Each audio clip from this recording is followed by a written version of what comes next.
Hello friends, good evening. मैं शिवानी गुप्ता स्वागत करती हूँ आपके अपने यूट्यूब चैनल दक्ष स्टडी सेंटर में। तो दोस्तों, आप सभी कैसे हैं? आशा है कि आप लोग स्वस्थ होंगे, मस्त होंगे और अपने एग्जाम के लिए अच्छे से तैयारी कर रहे होंगे। तो दोस्तों, यदि आप ए स्टेट, सी टेट, बीएड या डीएड की तैयारी कर रहे हैं दोस्तों, तो ये वीडियो आपके लिए बहुत ही हेल्पफुल होने वाला दोस्तों। और एक बार दोस्तों, जैसे ही दोस्तों ए स्टेट का एग्जाम खत्म होगा, इसी टाइम पे दोस्तों प्रतिदिन क्लास शाम 7 बजे दोस्तों जनरल साइंस का दोस्तों मैं क्लास लूंगी बाल विकास की तरह दोस्तों। कितने बजे? तो शाम 7 बजे। इसलिए दोस्तों आप प्रतिदिन क्लास को आप जरूर से ज्वाइन कीजिएगा। तो दोस्तों, आज के बाल विकास में हम लोग पढ़ने वाले हैं कुल 30 प्रश्नों के बारे में दोस्तों, जो कि आपके एग्जाम में बाल विकास से रिलेटेड प्रश्न दोस्तों 30 नंबर का अवश्य है कि पूछा जाएगा दोस्तों। इसलिए वीडियो को मिस करने की तो बिल्कुल भूल ना करें, वीडियो के अंतिम समय तक अवश्य बने रहे। बिना समय गवाए दोस्तों हम लोग पहले प्रश्न पर ध्यान देंगे दोस्तों, जो कि हमारा आज के बाल विकास का पहला प्रश्न है। ध्यान दीजिएगा। मानसिक विकास का संबंध नहीं है दोस्तों, बताइए मानसिक विकास का इनमें से किससे दोस्तों संबंध नहीं है? बताइए। ए में है शिक्षार्थी का वजन एवं ऊंचाई से संबंध नहीं है, बी में है तर्क एवं निर्णय से, या फिर दोस्तों सी में है स्मृति का विकास, डी में है अवबोध की क्षमता। तो बताइए इनमें से हमारा इसका आंसर क्या होगा दोस्तों? कि मानसिक विकास का संबंध नहीं है दोस्तों। बताइए किससे नहीं है संबंध? तो ध्यान दीजिएगा, इनमें से हमारा इसका आंसर क्या होगा? बताइए दोस्तों। तो ए ऑप्शन हमारा इसका आंसर हो जाएगा दोस्तों कि मानसिक विकास का संबंध दोस्तों क्या चीज से नहीं है? तो शिक्षार्थी का वजन एवं ऊंचाई से नहीं है। हमारा एप्पल इसका आंसर हो जाएगा। अगले प्रश्न पर इसी प्रकार ध्यान दीजिएगा दोस्तों और वीडियो के अंतिम समय तक अवश्य बने रहिए। यदि आपको दोस्तों कोई भी प्रश्न का आंसर आ रहा है तो कमेंट बॉक्स में दोस्तों बताने में आप बिल्कुल से बिल्कुल हिचकिचाइए नहीं दोस्तों। जल्द से जल्द दोस्तों बताइए दोस्तों कि कोई भी प्रश्न का अगर आपको आंसर आ रहा है तो कोशिश कीजिए कि आप प्रत्येक प्रश्न का आंसर आप अपने कमेंट बॉक्स में बताएं। तो हमारा अगला प्रश्न है मनुष्य के शरीर में। ध्यान दीजिएगा दोस्तों, मनुष्य के शरीर में हड्डियों की संख्या कम से कम होती है दोस्तों। बताइए शैशवावस्था में, बाल अवस्था में, किशोरावस्था के बाद, प्रौढ़ावस्था में। तो बताइए इनमें से हमारा इसका आंसर क्या होगा दोस्तों? बहुत ही महत्वपूर्ण प्रश्न है दोस्तों और बहुत ही आसान प्रश्न है कि मनुष्य के शरीर में हड्डियों की संख्या दोस्तों कम से कम होती है दोस्तों। बताइए किस अवस्था में? तो ध्यान दीजिएगा प्रौढ़ावस्था में। हमारा डी ऑप्शन इसका आंसर हो जाएगा। अगला प्रश्न है, ध्यान दीजिएगा प्रश्न की ओर। किशोरावस्था की प्रमुख समस्या क्या है दोस्तों? बताइए वजन बढ़ाने की समस्या, शिक्षा की, समायोजन की, अच्छे परीक्षा परिणाम देने की। तो बताइए इनमें से हमारा इसका आंसर क्या होगा कि किशोरावस्था की प्रमुख समस्या निम्न में से क्या है दोस्तों? बताइए जल्द से जल्द अपने कमेंट बॉक्स में। तो ध्यान दीजिएगा सी ऑप्शन, किशोरावस्था की मुख्य समस्या दोस्तों समायोजन की है। ठीक है, हमारा सी ऑप्शन इसका आंसर है।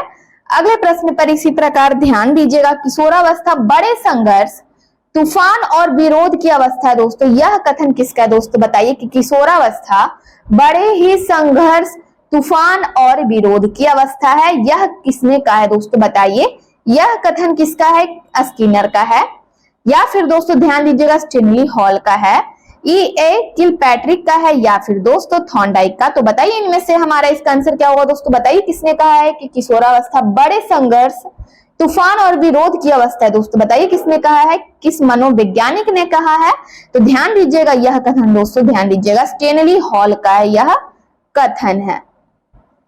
अगला प्रश्न है, जीन पियाजे के अनुसार संज्ञानात्मक विकास की अवस्थाएं दोस्तों। बहुत ही महत्वपूर्ण प्रश्न है दोस्तों आपके एग्जाम के लिए कि जीन पियाजे के अनुसार संज्ञानात्मक विकास की कितनी अवस्थाएं दोस्तों? बताइए 4, 3, 2 या 5। तो बताइए इनमें से हमारा इसका आंसर क्या होगा? तो ध्यान दीजिएगा हमारा इनमें से इसका आंसर हो जाएगा। ध्यान दीजिएगा दोस्तों ऑप्शन की ओर, ए ऑप्शन। जीन पियाजे के अनुसार दोस्तों संज्ञानात्मक विकास की 4 अवस्थाएं हैं। अगला प्रश्न है, ध्यान दीजिएगा मानसिक विकास को प्रभावित करने वाला कारक इनमें से क्या नहीं है दोस्तों? बताइए परिवार का वातावरण, धार्मिक वातावरण, या फिर परिवार की सामाजिक स्थिति, डी में है परिवार की आर्थिक स्थिति। तो बताइए इनमें से हमारा इसका आंसर क्या होगा दोस्तों? बहुत ही महत्वपूर्ण प्रश्न है दोस्तों कि मानसिक विकास को प्रभावित करने वाला कारक निम्न में से क्या है जो दोस्तों नहीं है? तो ध्यान दीजिएगा धार्मिक परिवर्तन नहीं है दोस्तों। मानसिक विकास को प्रभावित करने वाला कारक निम्न में से क्या नहीं है? तो धार्मिक वातावरण। अगला प्रश्न है, ध्यान दीजिएगा प्रश्न की ओर दोस्तों। नैतिक तर्क का अवस्था सिद्धांत किसने स्पष्ट किया दोस्तों, बताइए। नैतिक तर्क का अवस्था सिद्धांत किसने है जो दोस्तों स्पष्ट किया, बताइए किसने दिया है। कोहलबर्ग, एरिक्सन, फ्रॉयड या पॉवलव। तो बताइए इनमें से हमारा इसका आंसर क्या होगा। तो ध्यान दीजिएगा दोस्तों, कोहलबर्ग हमारा एप्पल इसका आंसर हो जाएगा। अगले प्रश्न पर इसी प्रकार ध्यान दीजिएगा और वीडियो के अंतिम समय तक अवश्य बने रहिए दोस्तों, ताकि आपकी नजरों से एक भी प्रश्न ना छूटे और आप अपने एग्जाम के लिए अच्छे से प्रिपेयर हो सके। तो हमारा अगला प्रश्न है, वंशानुक्रम से संबंधित प्रयोग चूहों पर किसने किया दोस्तों, बताइए। वंशानुक्रम से संबंधित प्रयोग चूहों पर किसने किया। कार्ल पियर्सन ने, या फिर दोस्तों ध्यान दीजिएगा कार्ल पियर्सन ने, या फिर मैकडूगल, मेंडल ने, या फिर दोस्तों ध्यान दीजिएगा ऑप्शन की ओर डी में है पॉवलव ने। तो बताइए इनमें से हमारा इसका आंसर क्या होगा दोस्तों, बताइए। चूहों पर प्रयोग किसने किया दोस्तों, वंशानुक्रम से संबंधित प्रयोग चूहों पर किसने किया। तो ध्यान दीजिएगा दोस्तों मेंडल ने किया, हमारा सी ऑप्शन इसका आंसर है। अगला प्रश्न है, ध्यान दीजिएगा दोस्तों प्रश्न की ओर। कौन सा ऊर्जावान मित्रवत बालक का लक्षण नहीं है दोस्तों, बताइए। खुश मिजाज, सामाजिक, आसानी से चिढ़ने वाला, या फिर ऊर्जा का उच्च स्तर। तो बताइए इनमें से हमारा इसका आंसर क्या होगा कि कौन सा ऊर्जावान मित्रवत बालक का लक्षण नहीं है दोस्तों, बताइए इनमें से क्या नहीं है लक्षण। तो ध्यान दीजिएगा दोस्तों हमारा इनमें से इसका आंसर हो जाएगा आसानी से चिढ़ने वाला। दोस्तों हमारा सी ऑप्शन इसका आंसर हो जाएगा कि आसानी से चिढ़ने वाला ऊर्जावान मित्रवत बालक का लक्षण नहीं है। अगला प्रश्न है, ध्यान दीजिएगा दोस्तों प्रश्न की ओर। किशोरावस्था प्रारंभ होती है दोस्तों, बताइए। 10 वर्ष की आयु से, 16 वर्ष की आयु से, या फिर 12 वर्ष की आयु से, या फिर 18 वर्ष की आयु से। दोस्तों बहुत ही महत्वपूर्ण प्रश्न है दोस्तों और बहुत ही आसान प्रश्न है। तो बताइए इनमें से हमारा इसका आंसर क्या होगा। तो सी ऑप्शन हमारा इसका आंसर हो जाएगा 12 वर्ष की आयु से किशोरावस्था प्रारंभ होती है। अगला प्रश्न है, ध्यान दीजिएगा दोस्तों प्रश्न की ओर। पूर्णतः प्रकारशील व्यक्ति का संप्रत्यय किसने दिया दोस्तों, बताइए। कार्ल रोजर्स ने, फ्रॉयड ने, या फिर फ्रांसिस गाल्टन ने, या फिर दोस्तों योहान पॉवलव ने। तो बताइए इनमें से हमारा इसका आंसर क्या होगा दोस्तों कि पूर्णतः प्रकारशील व्यक्ति का संप्रदाय दोस्तों बताइए किसने दिया है। तो ध्यान दीजिएगा दोस्तों ऑप्शन की ओर, हमारा कार्ल रोजर्स हो जाएगा, इसका आंसर हो जाएगा क्या होगा दोस्तों ए ऑप्शन की पूर्णतः प्रकारशील व्यक्ति का संप्रदाय दोस्तों किसने दिया है, तो कार्ल रोजर्स ने दिया है। अगला प्रश्न है, ध्यान दीजिएगा प्रश्न की ओर। निम्न में से किसने बच्चों में वस्तु स्थैर्य के विकास को समझने में सहायता की है दोस्तों, बताइए। पियाजे ने, फेस्टिंगर, या फिर एरिक्सन, या बेलाक। तो बताइए इनमें से हमारा इसका आंसर क्या होगा दोस्तों कि निम्न में से किसने बच्चों में वस्तु स्थैर्य के विकास को समझने में सहायक की है दोस्तों। तो ध्यान दीजिएगा सहायता की है, तो इनमें से हमारा इसका आंसर क्या होगा बताइए। पियाजे ने दोस्तों, हमारा एप्पल इसका आंसर हो जाएगा कि पियाजे ने ही दोस्तों बच्चों में वस्तु स्थैर्य के विकास को समझने में सहायता की है। अगला प्रश्न है, ध्यान दीजिएगा प्रश्न की ओर। सूर्य बच्चे के साथ साथ चलता है, उसके मुड़ने का अनुकरण करता है और बच्चे की बात सुनता है। यह कथन बालक के किस लक्षण की ओर इंगित करता है दोस्तों, बताइए। बहुत ही महत्वपूर्ण प्रश्न है दोस्तों। ए में है प्राहम केंद्रीयता इंगित करता है, या फिर दोस्तों ध्यान दीजिएगा प्राहम केंद्रीयता की लक्षण की ओर इंगित करता है, या फिर दोस्तों केंद्रीयता या सजीव चिंतन है, या फिर दोस्तों वस्तु स्थैर्य। तो बताइए दोस्तों इसका आंसर हमारा इसका आंसर क्या होगा कि सूर्य बच्चे के साथ साथ चलता है, उसके मुड़ने का अनुकरण करता है और बच्चे की बात सुनता है। यह कथन दोस्तों बताइए बालक की किस लक्षण की ओर दोस्तों इंगित करता है, तो यह एक प्रकार का सजीव चिंतन है। हमारा सी ऑप्शन इसका आंसर हो जाएगा। अगला प्रश्न है, ध्यान दीजिएगा प्रश्न की ओर बारीकी से। किसने यह दावा किया कि सभी भाषाओं में होने वाले कुछ सार्वभौमिक गुण जन्मजात होते हैं दोस्तों, बताइए किसने यह दावा किया है कि ध्यान दीजिएगा सभी भाषाओं में होने वाले कुछ सार्वभौमिक गुण जन्मजात होते हैं दोस्तों, बताइए। ए में है B.F. स्किनर ने, अल्बर्ट बंडूरा ने, नॉम या चॉम्स्की, या फिर दोस्तों ध्यान दीजिएगा नॉम चॉम्स्की है, या फिर E.C. टॉलमैन। तो बताइए इनमें से हमारा इसका आंसर क्या होगा। तो ध्यान दीजिएगा दोस्तों इनमें से हमारा इसका आंसर हो जाएगा नॉम चॉम्स्की, हमारा सी ऑप्शन इसका आंसर हो जाएगा। अगला प्रश्न है, ध्यान दीजिएगा प्रश्न की ओर। फ्रॉयड के अनुसार निम्न में से कौन सी विकास अवस्था में दोस्तों ध्यान दीजिएगा बच्चे का ध्यान जननांगों की तरफ जाता है दोस्तों, बताइए मुखीय, गुदीय या फिर लैंगिक या फिर दोस्तों ध्यान दीजिएगा प्रसूति विकास अवस्था में। तो बताइए इनमें से हमारा इसका आंसर क्या होगा दोस्तों, अपने कमेंट बॉक्स में बताइए इसका आंसर। तो ध्यान दीजिएगा फ्रॉइड के अनुसार दोस्तों, ध्यान दीजिएगा लैंगिक विकास अवस्था में बच्चे का ध्यान जननांगों की तरफ जाता है। हमारा सी ऑप्शन इसका आंसर हो जाएगा। अगला प्रश्न है, ध्यान दीजिएगा निम्न में से कौन सा बच्चों हेतु, ध्यान दीजिएगा निम्न में से कौन सा बच्चों हेतु बेसलर बुद्धि मापने की एक निष्पादन मापनी है दोस्तों, बताइए। ध्यान दीजिएगा अंक गणितीय, सदृश्यता, शाब्दिक तर्क या चित्र पूर्ति। तो बताइए इनमें से हमारा इसका आंसर क्या होगा। तो ध्यान दीजिएगा दोस्तों चित्र पूर्ति दोस्तों बच्चों हेतु बेसलर बुद्धि मापने की एक निष्पादन मापनी है चित्र पूर्ति। हमारा डी ऑप्शन इसका आंसर हो जाएगा। अगला प्रश्न है, ध्यान दीजिएगा बाल मनोविज्ञान का ... सिद्धांत प्रारंभ के 4 से 5 वर्षों के अनुभव पर आधारित होता है दोस्तों, बताइए किस सिद्धांत के दोस्तों प्रारंभ के 4 से 5 वर्षों के अनुभवों पर आधारित होता है। बताइए दोस्तों मनोविश्लेषणात्मक सिद्धांत प्रारंभ के या फिर व्यवहारात्मक क्रांतिक अवस्था समूह या फिर ध्यान दीजिएगा संज्ञानात्मक सिद्धांत। तो बताइए दोस्तों हमारा ब्लैंक्स की जगह पे निम्न में से क्या होगा। हमारा एप्पल इसका आंसर हो जाएगा। क्या होगा, हमारा ए ऑप्शन इसका आंसर हो जाएगा। ध्यान दीजिएगा कि बाल मनोविज्ञान का मनोविश्लेषणात्मक सिद्धांत प्रारंभ के 4 से 5 वर्षों के अनुभवों पर आधारित होता है। हमारा एप्पल इसका आंसर है। अगला प्रश्न है, ध्यान दीजिएगा दोस्तों प्रश्न की ओर। ए बायोग्राफिकल स्केच ऑफ इन्फेंट किसने लिखी है दोस्तों, बताइए। बहुत ही महत्वपूर्ण प्रश्न है दोस्तों, बताइए प्रियर ने, सीन या फिर डार्विन या फिर दोस्तों स्टर्न। तो बताइए दोस्तों किसने लिखी है ए बायोग्राफिकल स्केच ऑफ इन्फेंट। तो बताइए इनमें से हमारा इसका आंसर क्या होगा। तो दोस्तों यह किसने लिखी है, तो डार्विन ने लिखी है। हमारा सी ऑप्शन इसका आंसर है।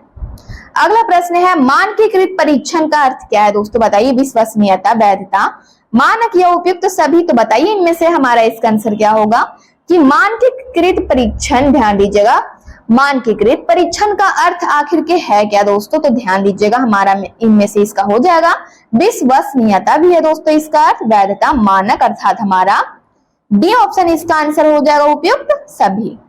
अगला प्रश्न है व्यक्तित्व विकास की अवस्था है दोस्तों, बताइए। अधिगम एवं वृद्धि, व्यक्तिवृत्त अध्ययन या फिर दोस्तों ध्यान दीजिएगा व्यक्तित्व विकास की अवस्था है, क्योंकि दोस्तों बताइए उपचारात्मक अध्ययन के लिए या फिर इनमें से कोई नहीं। तो बताइए इनमें से हमारा इसका आंसर क्या होगा। तो ध्यान दीजिएगा व्यक्तित्व विकास की अवस्था है दोस्तों, ध्यान दीजिएगा क्योंकि अधिगम एवं वृद्धि से हमारा एप्पल इसका आंसर हो जाएगा। अगला प्रश्न है, ध्यान दीजिएगा विकास में बुद्धि से तात्पर्य क्या है दोस्तों, बताइए। ज्ञान में वृद्धि, संवेग में वृद्धि, वजन में वृद्धि, आकार, सोच, समझ और कौशलों में वृद्धि। तो बताइए इनमें से हमारा इसका आंसर क्या होगा दोस्तों। इस प्रश्न का आंसर दोस्तों मैं कई बार दोस्तों पिछले क्लास में भी इसका आंसर बताई हूं। तो बताइए इनमें से हमारा इसका आंसर क्या होगा दोस्तों। बहुत ही महत्वपूर्ण प्रश्न है, तो बताइए इनमें से हमारा इसका आंसर क्या होगा। तो डी ऑप्शन, आकार, सोच, समझ और कौशलों में वृद्धि। अगला प्रश्न है, ध्यान दीजिएगा तनाव और क्रोध की अवस्था क्या है दोस्तों, बताइए। बहुत ही आसान प्रश्न दोस्तों, बताइए शैशवावस्था, बाल्यावस्था, किशोरावस्था या वृद्धावस्था। तो जल्द से जल्द दोस्तों इस प्रश्न का आंसर आप अपने कमेंट बॉक्स में बताइए। तो इनमें से हमारा इसका आंसर क्या होगा दोस्तों, बताइए अपने कमेंट बॉक्स में। इस प्रश्न का आंसर वही विद्यार्थी दोस्तों अपने कमेंट बॉक्स में आंसर बता सकते हैं जो प्रतिदिन क्लास दोस्तों शाम 7 बजे बाल विकास का क्लास ज्वाइन करते होंगे। तो बताइए इनमें से हमारा इसका आंसर क्या होगा। तनाव और क्रोध की अवस्था इनमें से क्या है दोस्तों, बताइए कौन सी अवस्था है जो दोस्तों तनाव और क्रोध की अवस्था है, बताइए। तो हमारा इनमें से इसका आंसर हो जाएगा दोस्तों सी ऑप्शन, किशोरावस्था। अगला प्रश्न है बालक का विकास परिणाम है दोस्तों, बताइए। वंशानुक्रम का, वातावरण, वंशानुक्रम व वातावरण की अंतःक्रिया का परिणाम है या फिर आर्थिक कारकों का। तो बताइए इनमें से हमारा इसका आंसर क्या होगा कि बालक का विकास परिणाम है दोस्तों वंशानुक्रम व वातावरण की अंतःक्रिया का। हमारा सी ऑप्शन इसका आंसर है। अगला प्रश्न है शारीरिक विकास का क्षेत्र क्या है दोस्तों, बताइए। स्नायु मंडल, स्मृति, अभिप्रेरणा, समायोजन। तो बताइए इनमें से हमारा इसका आंसर क्या होगा कि शारीरिक विकास का क्षेत्र क्या है, बताइए दोस्तों।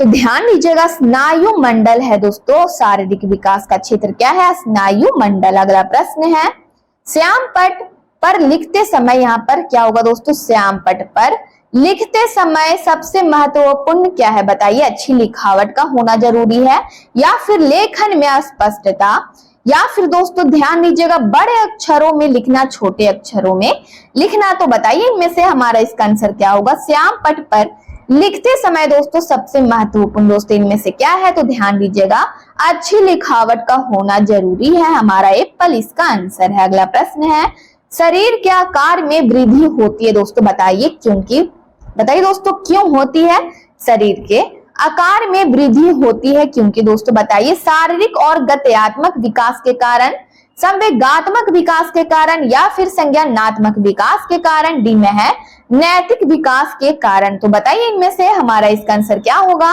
कि शरीर के आकार में दोस्तों वृद्धि होती है क्योंकि शारीरिक और गत्यात्मक विकास के कारण, हमारा एप्पल इसका आंसर हो जाएगा। अगला प्रश्न है ध्यान दीजिएगा अगले प्रश्न की ओर दोस्तों, पियाजे के संज्ञानात्मक विकास के अनुसार ध्यान दीजिएगा संवेदी क्रियात्मक अवस्था दोस्तों बताइए कितने वर्ष से कितने वर्ष तक है, बताइए दोस्तों जन्म से 2 वर्ष तक, 2 से 7 वर्ष तक, 7 से 11 वर्ष तक, या फिर 11 से 16 वर्ष तक। तो बताइए इनमें से हमारा इसका आंसर क्या होगा कि पियाजे के संज्ञानात्मक विकास के अनुसार दोस्तों संवेदी क्रियात्मक अवस्था दोस्तों बताइए कितने से कितने वर्ष तक है। तो ध्यान दीजिएगा जन्म से 2 वर्ष तक दोस्तों हमारा एप्पल इसका आंसर हो जाएगा। जन्म से 2 वर्ष तक की अवस्था को दोस्तों क्या कहते हैं, तो संवेदी क्रियात्मक अवस्था कहते हैं। तो बताइए दोस्तों किसके अनुसार, ये भी पूछ सकता है, तो पियाजे के संज्ञानात्मक विकास के अनुसार। अगले प्रश्न पर इसी प्रकार ध्यान दीजिएगा निम्न में से कौन सा कथन सत्य है बताइए, लड़के अधिक बुद्धिमान होते हैं, लड़कियों अधिक बुद्धिमान होती है, या फिर दोस्तों सी में है ध्यान दीजिएगा बारीकी से ऑप्शन की ओर, बुद्धि का लिंग से संबंध नहीं है, या फिर डी में है समानता, लड़के लड़कियों से अधिक बुद्धिमान होते हैं। तो बताइए दोस्तों निम्न में से कौन सा कथन है जो दोस्तों सत्य है यानी सही है। तो ध्यान दीजिएगा बुद्धि का लिंग से संबंध नहीं है, हमारा यह कथन क्या है दोस्तों, बिल्कुल सही है, हमारा सी ऑप्शन इसका आंसर हो जाएगा कि बुद्धि का दोस्तों लिंग से संबंध नहीं है। अगला प्रश्न है ध्यान दीजिएगा बच्चों में नैतिकता की स्थापना के लिए सर्वोत्तम मार्ग क्या है, बताइए दोस्तों बच्चों में नैतिकता की स्थापना के लिए सर्वोत्तम मार्ग निम्न में से क्या है दोस्तों। बहुत ही महत्वपूर्ण प्रश्न है दोस्तों, और दोस्तों बहुत बार इस प्रश्न का आंसर मैं बता चुकी हूँ। तो बताइए इनमें से हमारा इसका आंसर क्या होगा, उन्हें धार्मिक पुस्तकें पढ़ाना, शिक्षा का आदर्श रूप में व्यवहार करना, सी में है उनका मूल्य शिक्षा पर मूल्यांकन करना, डी में है उन्हें प्रातः कालीन सभा में उपदेश देना, यहाँ पे क्या होगा उपदेश देना। तो बताइए इनमें से हमारा इसका आंसर क्या होगा। ध्यान दीजिएगा कि बच्चों में नैतिकता की स्थापना के लिए दोस्तों इनमें से कौन सा सर्वोत्तम मार्ग है। तो ध्यान दीजिएगा हमारा इनमें से इसका आंसर हो जाएगा बी ऑप्शन की शिक्षा का आदर्श रूप में व्यवहार करना। ठीक है, अगले प्रश्न पर इसी प्रकार ध्यान दीजिएगा शिक्षा में फ्रोवेल का महत्वपूर्ण योगदान था, बताइए दोस्तों हमारा प्रश्न क्या है। एक बार फिर से प्रश्न की ओर ध्यान दीजिएगा कि शिक्षा में फ्रोवेल का दोस्तों ध्यान दीजिएगा डॉट डॉट डॉट का। अगला प्रश्न है ध्यान दीजिएगा दोस्तों प्रश्न की ओर कि शिक्षा में फ्रोवेल का महत्वपूर्ण योगदान था, यहाँ पे डॉट डॉट डॉट होगा। ठीक है दोस्तों, डॉट डॉट डॉट का विकास, बताइए दोस्तों किसका विकास, ए में है व्यावसायिक स्कूल का विकास, या फिर ध्यान दीजिएगा पब्लिक स्कूल का विकास, किंडरगार्टन या लैटिन स्कूल। तो बताइए हमारा ब्लैंक्स की जगह पे निम्न में से क्या होगा दोस्तों। ध्यान दीजिएगा शिक्षा में फ्रोवेल का महत्वपूर्ण योगदान था डॉट डॉट डॉट का विकास। तो बताइए दोस्तों किसका विकास, तो इनमें से हमारा इसका आंसर क्या होगा, किस स्कूल का विकास दोस्तों। तो ध्यान दीजिएगा सी ऑप्शन कि शिक्षा में फ्रोवेल का महत्वपूर्ण योगदान था दोस्तों किंडरगार्टन का विकास, हमारा दोस्तों सी ऑप्शन इसका आंसर हो जाएगा। तो दोस्तों ये हमारा आज के बाल विकास का लास्ट प्रश्न था। यदि आप चैनल को पहली बार विजिट कर रहे हैं तो चैनल को बस सब्सक्राइब कर ले, बेल आइकन को ऑल में प्रेस कर ले, वीडियो को लाइक करना ना भूले दोस्तों, अपने स्टडी ग्रुप में जरूर से शेयर कर ले। कमेंट बॉक्स में आप लोग अपनी प्रतिक्रिया देते रहते हैं, इसके लिए दिल से धन्यवाद। जैसा कि दोस्तों मैं आप सभी को बता चुकी हूँ कि स्टेट का एग्जाम जैसे ही खत्म हो जाएगा दोस्तों, वैसे ही इसी समय पर दोस्तों प्रतिदिन क्लास शाम 7 बजे जनरल साइंस का क्लास लूंगी दोस्तों। इसीलिए आप प्रतिदिन क्लास शाम 7 बजे आप लोग जरूर से क्लास को ज्वाइन कर ले। धन्यवाद दोस्तों, मिलते हैं नेक्स्ट वीडियो में। तब तक के लिए स्वस्थ रहिए, मस्त रहिए।